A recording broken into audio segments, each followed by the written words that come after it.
नमस्कार, आप देख रहे हैं क्रेडिट टीवी और मैं सुनील नारनोलिया आपका स्वागत करता हूं आपके मनपसंद कार्यक्रम मंथन करुणा में। मंथन करुणा जो कि मंच है मंथन का, डिबेट का नहीं। यहाँ हम लोग सच को साबित करने के नहीं, सच को खंगालने की कोशिश कर रहे हैं कि बेसिकली सच है क्या। और एक नए तरह का सच जो आजकल हमें देखने को मिल रहा है, जो कोरोना के वजह से पैदा हुआ है। जो हालात कोरोना की वजह से पैदा हुए हैं, कहीं डर के भी हैं, कहीं आशंकाओं के भी हैं कि आगे होगा क्या, किस तरह से ये सृष्टि चलेगी। इन्हीं सवालों को खोजने के लिए हम लोग अलग अलग इंडस्ट्रीज से बात कर रहे हैं। आज एक जो सवाल जो आता है, आज हम बात करें वो रोजगार को लेके हम लोग फोकस करना चाहेंगे और उसके बारे में बात करूं। उससे पहले मैं उस चीज का जिक्र करना चाहूंगा जिसके लिए आदमी रोजगार करने के लिए तैयार है। मैं यूनिवर्सिटीज से शुरू करूंगा। यूनिवर्सिटीज, अगर मैं विश्व की बात करूं तो विश्व के अंदर 28,000 से ज्यादा यूनिवर्सिटीज हैं। तब सोच के देखिए कॉलेजेस का नंबर क्या होगा।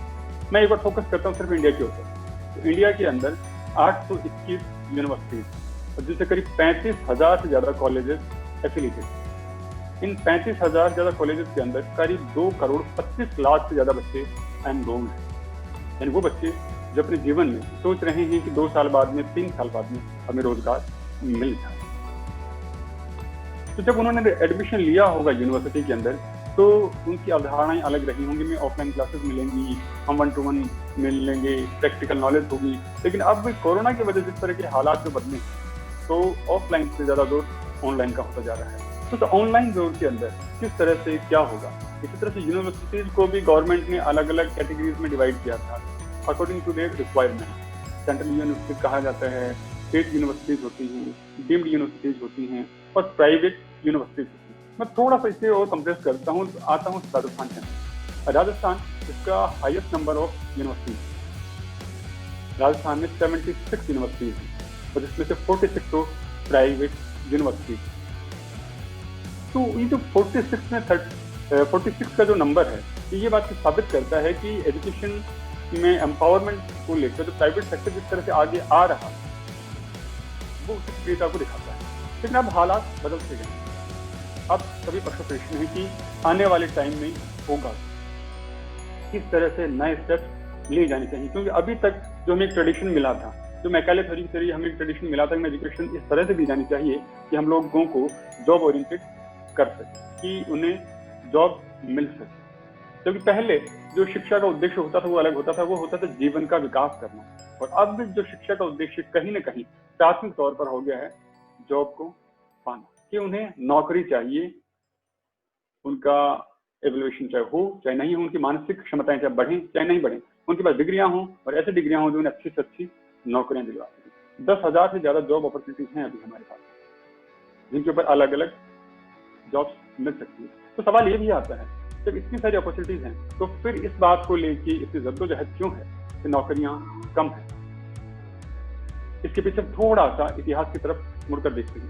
देश को आजादी मिली, सरकारों के हाथ में सत्ताएं आई और हर जगह अपनी वर्चस्व की लड़ाई के लिए, अपने आप को सही साबित करने के लिए उन्होंने एक जिम्मेदारी उठा ली, एक हिमाकत कर डाली। और वो हिमाकत कर डाली कि हम सबको नौकरियां मिलेंगी। और यहीं से संघर्ष शुरू हुआ।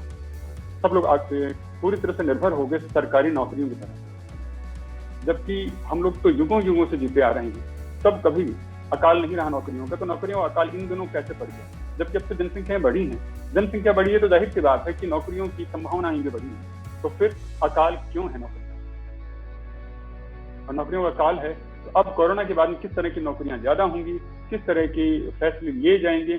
कुछ ऐसे ही सवाल हमारे जहन के अंदर घूम रहे थे और उन्हीं सवालों को लेकर हमने सोचा कि क्यों ना किसी ऐसे शख्स से मुलाकात की जाए, किसी ऐसे शख्स को स्टूडियो में बुलाया जाए जो कि ये बताए कि लाइवलीहुड के लिए किस तरह के ऑप्शन आएंगे, किस तरह से जो शिक्षा जगत है अपने आप को बदलाव कर रहा है, तैयार कर रहा है उन नवीन संभावनाओं के लिए जो इस वक्त ने, इस कालखंड ने हमें दी। मैं आमंत्रित करना चाहूंगा श्री आनंद पोद्दार जी को, जो कि पोद्दार ग्रुप ऑफ इंस्टीट्यूशन के चेयरमैन भी हैं, साथ ही साथ विभिन्न संस्थाओं के साथ जुड़े हुए हैं और कोशिश करते हैं मैक्सिमम रोजगार उपलब्ध करवा सकें। आनंद पोद्दार जी, मैं स्वागत करता हूँ आपका। नमस्कार। नमस्कार भाई साहब। आनंद जी, मेरा जो पहला सवाल है वो ये रहेगा कि अब कोरोना के बाद के अंदर जो नई इंडस्ट्री है, जो हमारे पास जॉब इंडस्ट्री है, इसके अंदर किस तरह की जॉब क्रिएट होने की संभावनाएं नजर आती हैं। क्या लगता है किस तरह की जॉब दिखाई देंगी आने वाले टाइम में? सब प्रथम तो सुनील जी, मैं क्रेडेंट टीवी को धन्यवाद देना चाहूँगा कि आपने मुझे आज स्टूडियो में रूबरू होने का मौका दिया, और जो सवाल एक स्टूडेंट के मन में आ सकते हैं, उन सवालों का जवाब मैं शायद देने का भरसक प्रयास करूँगा आज। तो सबसे पहला जो सवाल आपने जब जॉब का पूछा, तो देखिए, जॉब्स तो मैं जैसा आपको सुन रहा था, जॉब्स तो हर सेक्टर में उपलब्ध है। स्पेशली जो अभी कुछ सेक्टर्स ऐसे हैं जो काफी बूम पर हैं, जो जिसमें jobs are going to be remained, जैसे हेल्थ केयर है, डायग्नोस्टिक है, और डायग्नोस्टिक में विशेषकर जहाँ पर बायोकेमिस्ट्री का, मॉलिकुलर बायोलॉजी का, फर्मेंटेशन का या माइक्रोबायोलॉजी का यूज है, बायोटेक्नोलॉजी का यूज है, उस तरह की जो इंडस्ट्रीज है, वैक्सीनेशन इंडस्ट्रीज है, एफएमसीजी है, online education and online E delivery of education है, टचलेस इकोनॉमी है, होम बडी इकोनॉमी है, जहाँ पर जैसे ब्रॉडबैंड सर्विसेज हो गई, इस तरह की सर्विसेज हो गई, लीगल सर्विसेज इस दौरान काफी बढ़ेंगी। इसके अलावा आप साइबर सिक्योरिटी, चूंकि साइबर क्राइम्स बढ़ेंगे तो साइबर सिक्योरिटी की जरूरत पड़ेगी। इसके अलावा बैंकिंग एंड फाइनेंस का जहाँ तक अब सवाल है, तो उसमें डिजिटल पेमेंट्स के जॉब्स ज्यादा आएंगे। तो कहने का मतलब ये है कि एक तो ये इंडस्ट्रीज बूम जरूर कहेंगे, एक स्पेशली आप देखिए, आपने इस दौरान देखा होगा कि immunity is very much important to fight this covid. तो इम्यूनिटी के हिसाब से योगा एंड फिटनेस इंडस्ट्री का भी बहुत बड़ा अहम रोल रहेगा, आयुर्वेदिक का भी, और होम्योपैथी जो मेडिसिन है उसका भी बड़ा उपयोग रहेगा। तो मैं बिल्कुल इसी बात को, आपका सवाल कि आपने बिल्कुल सही कहा कि कहीं ना कहीं हम लोग योग के प्रवर्तक शुरू से ही रहे हैं, और जैसे भी आपने फरमाया कि योग को लेकर और हर्बल इंडस्ट्री को लेकर भी अब ज्यादा जोर पकड़ेगा, तो इसमें किस तरह की संभावनाएं नजर आती हैं? थोड़ा सा उसके पर प्रकाश डालें। देखिए, ऐसा है कि एक तो जनमानस को अपना एक सेल्फ डिसिप्लिन अपने आप को करना पड़ेगा, जिसमें एक निश्चित आवर्स के लिए, चाहे उसमें वॉकिंग भी शामिल है, एक बैलेंस डाइट भी शामिल है, और कुछ योगिक एक्सरसाइजेज हैं, प्राणायाम है, ये सब चीजें का एक बैलेंस लेते हुए और सारी चीजों को नियमित रूप से करने की आदत डालनी पड़ेगी। देखिए, योगा में तो आप देखिए, it is a variety of exercises. इसमें आप जैसे अभी हम कह रहे हैं कि सब जो कोविड बीमारी है, ये तो बेसिकली रेस्पिरेशन से रिलेटेड बीमारी मानी जा रही है, रेस्पिरेटरी सिस्टम से रिलेटेड मानी जा रही है। तो बहुत सारे ऐसे प्राणायाम है, बहुत सारे ऐसे योगिक एक्सरसाइज हैं जिसमें आप अपने रेस्पिरेटरी सिस्टम को ठीक रख सकते हैं। इसी तरीके से हमारी और भी प्राचीन पद्धतियां हैं, जैसे एक्यूप्रेशर है, एक्यूपंक्चर है, और नेचुरोपैथी है। इनसे भी योगा के साथ साथ इन पद्धतियों से भी इलाज किया जा रहा है, जिसमें आप कुछ अपने शरीर में कुछ पॉइंट्स हैं, उनको प्रेशराइज करो, आप उनको कुछ प्रेशर दो, तो आपके जो टॉक्सिन्स है बहुत जल्दी बॉडी से रिलीज हो सकते हैं। तो एक इस तरह की भी चीज है, और अपने नेचुरोपैथी है वो भी बहुत इसमें कारगर है। तो मेरा कहने का मतलब ये है कि उस तरह की जो चीजें हैं वो नियमित रूप से अगर हम करेंगे, तो शायद हम, क्योंकि ये इम्यूनिटी कोई एक दिन में आने वाली चीज नहीं है, इसके लिए नियमित रूप से अभ्यास सालों साल जरूरी है। और साथ में आज देखिए, आप जब इस बीमारी की बात करते हैं तो डॉक्टर्स ऐसा रिकमेंड कर रहे हैं कि आप विटामिन सी लें, विटामिन डी लें, विटामिन ए लें, और जिंक लें। तो ये सब चीजें क्या है कि जब तक आप नियमित रूप से बैलेंस डाइट नहीं लेंगे, ये चीज संभव ही नहीं है। आजकल हम जो देख रहे हैं कि वर्क फ्रॉम होम की टेंडेंसी ज्यादा हो रही है, तो लोग चाहते हैं कि अपने घरों से ही सारे काम को नियमित रूप से वो कर सकें। तो आपको क्या लगता है, इस तरह की जो नेचर ऑफ जॉब में भी कुछ फर्क पड़ेगा कि पहले से मार्केटिंग को लेकर हो तो वो डिजिटल हो सकती है, या फिर और तरह की जो क्रिएटिविटी है, क्या लगता है इस तरह की टेंडेंसी को कुछ बढ़ावा मिलेगा? डेफिनेटली सुनील जी, इस तरह की प्रवृत्ति को बढ़ावा मिल ही चुका है, क्योंकि हम लोगों ने अपने ऑर्गेनाइजेशंस में भी देखा है, और हमने दूसरे एग्जीक्यूटिव से भी इस बारे में हमारी चर्चा होती रहती है। हमारे चूंकि एक बहुत ही स्ट्रॉन्ग प्लेसमेंट सेल है, तो हम लोग के कंपनीज के भी साथ में टच में रहते हैं। तो ये बात ये प्रवृत्ति जो वर्क फ्रॉम होम है, देखिए आईटी कंपनीज तो शुरुआत से ही इसको इम्प्लीमेंट करती आ रही थी, और अब तो मेरे ख्याल से 90 to 100% वर्क फ्रॉम होम का जो सिस्टम है वो आईटी कंपनीज ने अपने यहाँ चालू कर दिया है। और इसके साथ साथ जैसे आज एजुकेशन की बात करें, तो online education with E delivery, तो बहुत ज्यादा इसकी आवश्यकता एजुकेशन में आ गई है। और इसी तरीके से आप देखिए, जैसे आपने जॉब्स की बात की, जैसे कोई मार्केटिंग जॉब है, तो उसमें what is required is conventional जो आपका जॉब था उसके साथ डिजिटल स्किल्स आपको सीखनी पड़ेंगी. You have to adopt new technology and that is the only way you can customise your customer. आपने कोई जो डिस्ट्रीब्यूशन चैनल बना रखा है, नेटवर्क चैनल बना रखा है, उस तक जो आपने अप्रोच की थ्रू मीटिंग एप्स की, तो आपने इस तरह की टेक्नोलॉजी के साथ अपने आप को अडॉप्ट किया. इसी तरीके से आप देखिए जो आज पहले तक हम कभी जो लेन देन था अपना रुपए का लेन देन, वो अपन करेंसी का लेन देन वो नगद में किया करते थे, लेकिन अब देखिए आप Paytm why is more successful, तो इससे सही डिजिटल पेमेंट्स बढ़ गए. तो जॉब वॉलेट आया वर्क फ्रॉम होम में. बिल्कुल सही कह रहे हैं आपने, बिल्कुल सही फरमाया. वॉलेट वगैरह का जो बिजनेस नेचर है वो करीब 5 गुना तक बढ़ चुका है, उनका वॉल्यूम 5 गुना तक बढ़ रहा है. ये आपने बिल्कुल सही बताया कि इस तरह से कहीं ना कहीं वर्क फ्रॉम होम के साथ साथ में डिजिटल होने के भी आएंगे. सर एक सवाल और भी आता है, कहीं ना कहीं एक दिमाग में भय सा पैदा हो गया है कि जो वायरस वगैरह अब सिर्फ कोरोना की बात ही नहीं रही, अब हर चीज से डर सा लगता है कि हम लोग कहीं किसी ऐसे चपेट में, किसी वायरस के, किसी बैक्टीरिया की चपेट में तो ना आ जाएं, तो लोग अपनी हाइजीन का भी ज्यादा ख्याल रखने की कोशिश कर रहे हैं. तो क्या लगता है इस इंडस्ट्री में भी कुछ बढ़ावा मिलेगा हाइजीन को लेकर, जो लोग अवेयर हो, क्या नई जो अपॉर्चुनिटी बन सकती है इसमें? देखिए हाइजीन इंडस्ट्री को तो इनफैक्ट मेरे ख्याल से बहुत ही ज्यादा बढ़ावा मिल चुका है, क्योंकि अब हर घर में there is a sanitization process, हर इंडस्ट्रीज में there is a sanitization process. आज आप सिर्फ हैंड को ही सैनिटाइज नहीं कर रहे हैं, आप डिसइंफेक्टेंट्स को यूज कर रहे हैं आपके फर्शों को साफ करने के लिए, आपके दीवारों को साफ करने के लिए, आप टॉयलेट को क्लीन करने के लिए. तो हाइजीन तो अभी बहुत इंपॉर्टेंट था. पहले हमने जब वर्ड दिया था सैनिटेशन, जब हमारे जो प्राइम मिनिस्टर है, मुख्यमंत्री मोदी जी, उन्होंने सैनिटेशन के ऊपर और टॉयलेट्स के ऊपर बहुत ज्यादा जोर दिया था. तो ये चीज भी कहीं इससे आगे लिंक्ड होती है कि सफाई की, हाइजीन की तो बहुत बड़ी आवश्यकता है देश में और रहेगी. तो हमारी जो इंडस्ट्रीज है जो हाइजीन के लिए पर्टिकुलर प्रोडक्ट बनाती हैं, जो डिसइंफेक्टेंट बनते हैं, जो लिक्विड सोप्स बनते हैं, या जो जिस प्रकार जो सैनिटाइजर्स अभी मार्केट में अवेलेबल है, और ये इंडस्ट्री वैसे भी बूम पर है. आज जो इंडस्ट्रीज बिल्कुल ठप हो गई हैं, उन्होंने अपने आप को इन इंडस्ट्रीज से रिप्लेस कर लिया.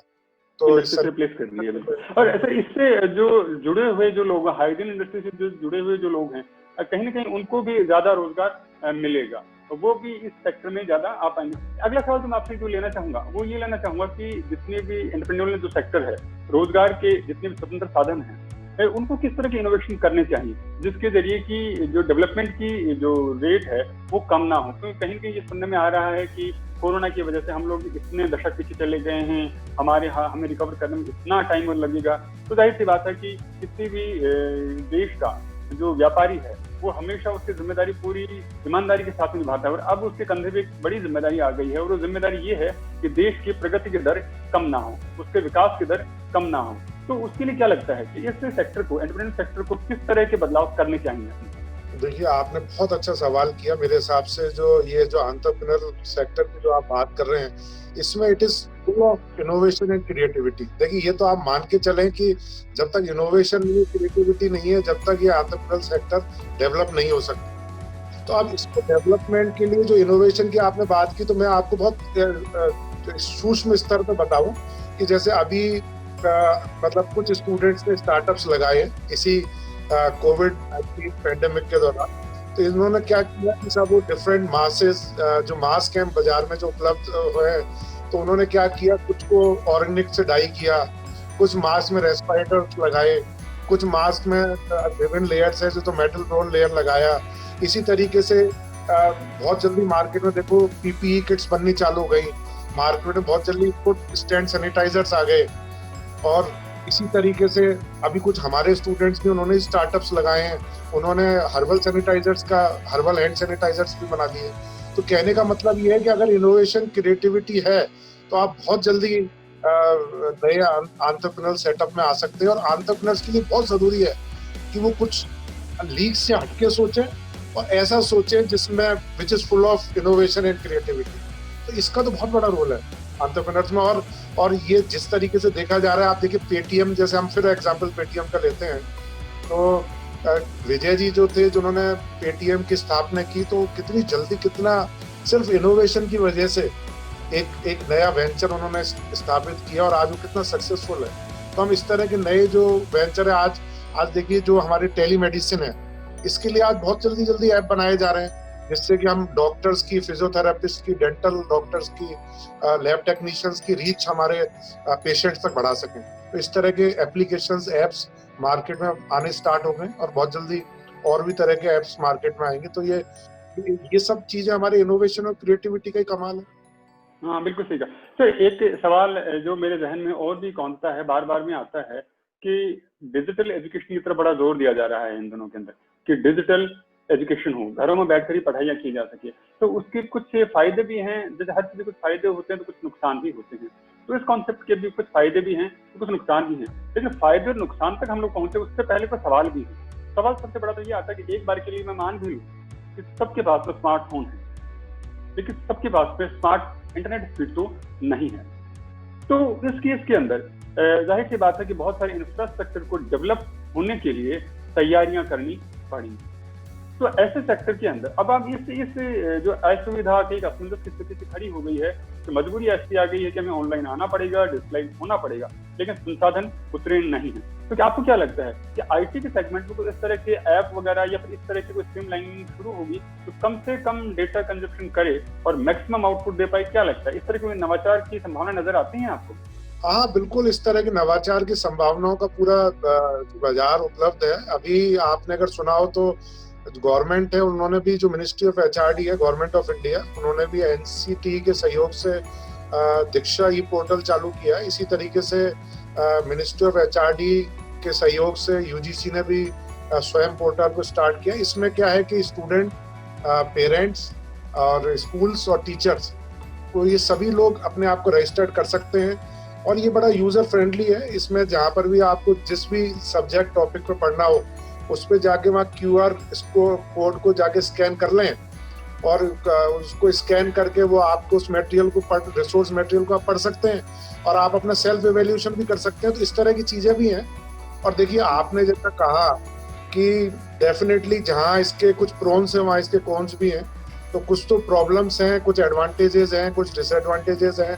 जैसे मैं बताऊं, एडवांटेजेस तो आप देखें कि सबसे बड़ा है कि now you have full of content and you have full of material knowledge available with you। आप किसी सेकंड तुरंत सारा मटेरियल अपलोड कर सकते हैं। तो डिजिटल एजुकेशन में ये फायदा तो यही है, लेकिन नुकसान भी है साहब। जैसे आपने कहा कि we were very much used to the physical education, we were very much used to the classroom education. तो उसमें क्या था कि बच्चे को कुछ समझ में नहीं आता था, तो टीचर भी इंटरेक्शन वाले मोड में होता था। It was a two way interaction, two way communication होता था, तो उसमें फीडबैक भी आता था साथ साथ में। और बच्चे को अगर समझ में नहीं आता था तो वो हाथ के हाथ पूछ लेता था, और बच्चे में अगर कहीं हिच होती थी या वो इंट्रोवर्ट होता था, टीचर उससे जवाब सवाल कर देता था। लेकिन इसमें मुझे थोड़ी सी संभावनाएं डिजिटल एजुकेशन में कम लगती है।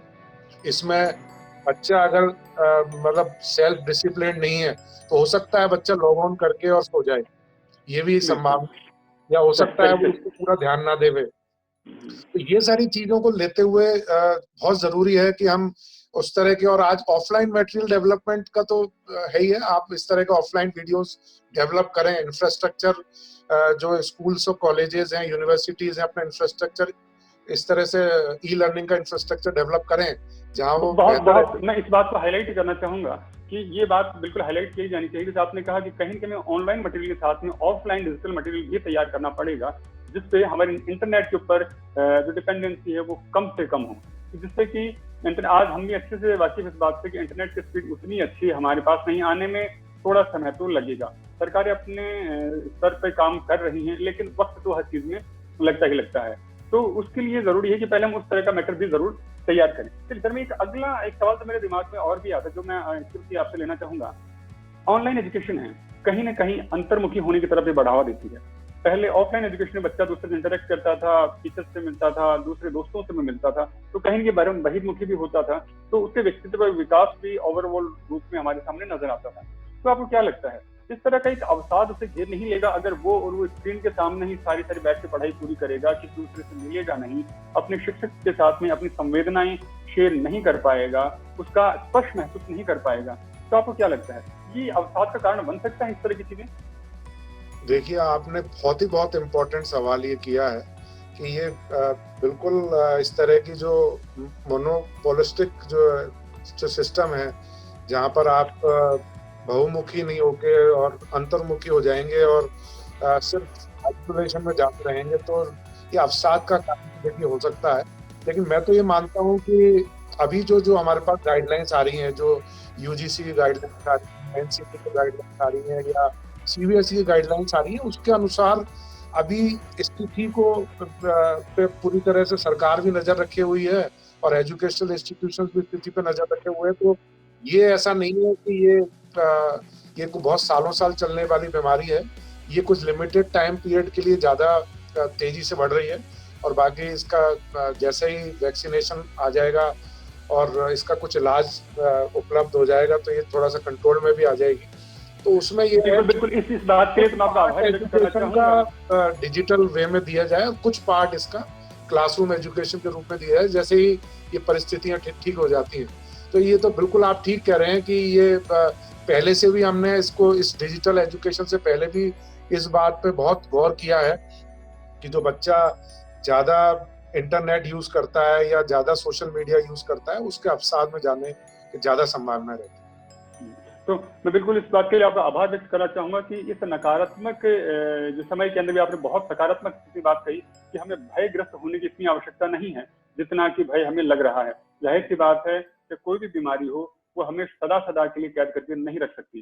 कोई भी वैक्सीन तो उसका जल्द ही आ जाएगा। इस खतरे को समझकर हम आने वाले खतरों के लिए भी पूरी तरह से तत्पर, पूरी तरह से तैयार हो जाएंगे। तो लोगों को ये मानसिकता बनानी चाहिए कि आने वाला टाइम पूरी तरह से डिजिटल नहीं होगा, ऑफलाइन भी रहेगा, सारी चीजें होंगी, लेकिन हम अपने आप को और ही परिष्कृत रूप से दुनिया के सामने लेकर आ पाएंगे। शायद हमें ये प्रकृति ने एक तरह का एक चांस दिया था कि हम अपने आप को और ज्यादा इवॉल्व कर पाए। समय की सीमाएं मुझसे कह रही हैं कि मैं विराम दूं, लेकिन मेरा एक आखिरी सवाल लेने का तो अभी मन कर ही रहा है कि मैं आपसे वो सवाल तो जरूर करूं। सर, साइबर सिक्योरिटी एक बड़ा इशू है ना। डेटा सिक्योरिटी को लेकर आज हर तरफ बड़ा इशू है कि हम जरा सी बात करते हैं डेटा चोरी हो जाता है और उसके बाद में आप जानते हैं कहाँ कहाँ क्या क्या किस तरह के फ्रॉड हो सकते हैं। तो ऐसे केस के अंदर किस तरह से साइबर सिक्योरिटी रखी जाए, किस तरह की इस सेगमेंट के अंदर हम लोग जॉब की जब बात करें तो वो भी हमें किस तरह के जॉब्स नए नजर आते हैं। दूसरी बात की एक मैसेज के तौर पर मैं आपसे ये भी जानना चाहूंगा कि आप किस तरह के सजेशन बताना चाहेंगे कि साइबर सिक्योरिटी के तौर पर लोगों को क्या ख्याल रखने चाहिए कि वो अपने आप को सेफ भी रख पाए और डिजिटल भी हो पाए, और किस तरह के जो नए कहें हम लोग रोजगार इस फील्ड में आएंगे उसके बारे में थोड़ा सा प्रकाश करें। देखिए, जितना ज्यादा हम लोग इंटरनेट फ्रेंडली होंगे और जितना ज्यादा हम उसको यूज करेंगे, हमारे मीटिंग एप्स के लिए यूज करेंगे या हम जो डिजिटल पेमेंट्स करेंगे, तो बिकॉज ये तो देखिए जितनी ज्यादा अनएम्प्लॉयमेंट है उतना ज्यादा क्राइम के चांसेस ज्यादा बढ़ जाते हैं। तो ऐसे केस में साइबर क्राइम्स जब बढ़ने लगते हैं तो एक तो यह है कि हमें साइबर सिक्योरिटी के जो भी एप्स हैं या जो हमें सॉफ्टवेयर्स हैं या प्रोग्राम्स हैं, मॉड्यूल्स हैं, वो एक तो जो ज्यादा इसको यूज करते हैं उनको उसको समझ लेना चाहिए, सीख लेना चाहिए। और दूसरी बात, अपनी तरफ से भी सिक्योरिटी रखी जाए। अपने जो पासवर्ड हैं आप ऐसे किसी को शेयर ना करें और जो भी साइबर सिक्योरिटी के जो नियम हैं या उसके जो भी मॉड्यूल्स हैं उसको आप जरूर फॉलो करें। क्योंकि क्या देखिए, अल्टीमेटली अपने आप को संयमित रखना तो हर कंडीशन में जरूरी है और तभी आप इस तरह के फ्रॉड से बच सकते हैं, अदरवाइज नहीं। मतलब आप गवर्नमेंट आपको इतना अवेयर कर रही है, आईटी सेल आपको इतना अवेयर कर रहा है, तो आप उस चीज को गंभीरता से लें और अकॉर्डिंगली आप एक्ट करें, एक्शन लें। आपका सही कहना है कि हर काम सरकार पे छोड़ना भी सही नहीं है। सरकार हमें निर्देश देने के लिए होती है, हमारा मार्गदर्शन करने के लिए होती है और समस्याओं में साथ देने के लिए होती है। अगर हमने पूरी जिम्मेदारियां सरकार के ऊपर छोड़ दी कि सरकार ये भी ठीक कर देगी, सरकार ही वो भी ठीक कर देगी, तो भी मुश्किल है। कहीं न कहीं अपनी सुरक्षा अपने हाथ वाली बात तो हमें दिमाग के अंदर रखनी ही पड़ेगी। आपसे बातें करके आनंद जी बड़ा अच्छा लग रहा है, सवालों के जवाब भी मिल रहे हैं, हमारे दर्शक भी बड़े खुश होंगे, लेकिन समय की सीमाएं हैं। वो मुझसे कह रही हैं कि मुझे इस कार्यक्रम को अब विराम देना चाहिए। इसको विराम दो इससे पहले सबसे पहले तो मैं आपका आभार व्यक्त करना चाहूंगा कि आपने इतनी अच्छी इन्फॉर्मेटिव जानकारी हमारे दर्शकों के साथ में साझा की और उन संभावनाओं को जो उनके लिए आ सकते हैं, किस तरह के नए रोजगार उनके लिए पैदा हो सकते हैं, उनके बारे में भी चर्चा की। इसके लिए बहुत बहुत आभार आपका। मैं अपने दर्शकों से भी अब ये कहना चाहूंगा कि मैं मानता हूं कि आज की डेट के अंदर यहाँ कोरोना संक्रमण का आंकड़ा 3 लाख से ऊपर पहुंच चुका है। मैं ये भी मानता हूं कि 8,000 से ज्यादा मौतें इसकी वजह से हो चुकी हैं, लेकिन हम इस बात को भी नजरअंदाज नहीं करना चाहिए कि इसमें रिकवरी रेट भी करीब 1.5 लाख के आसपास हो चुकी है। तो हर नेगेटिविटी अपने साथ एक पॉजिटिविटी लेकर आती है, हर अंधेरा एक नई सुबह की आस लेकर आता है। तो जाहिर सी बात है कि कोरोना का जो संक्रमण काल है, ये जो अवसाद का काल है, ये भी किसी नई सुबह की तलाश में है जो हमें जल्द ही मिलने वाला है। इसीलिए आशावान रहिए, सेफ रहिए, सुरक्षित रहिए और अगले प्रोग्राम में हम एक बार फिर से मिलेंगे। उसकी तैयारी के लिए मैं आपसे इजाजत चाहूंगा। थैंक यू, धन्यवाद।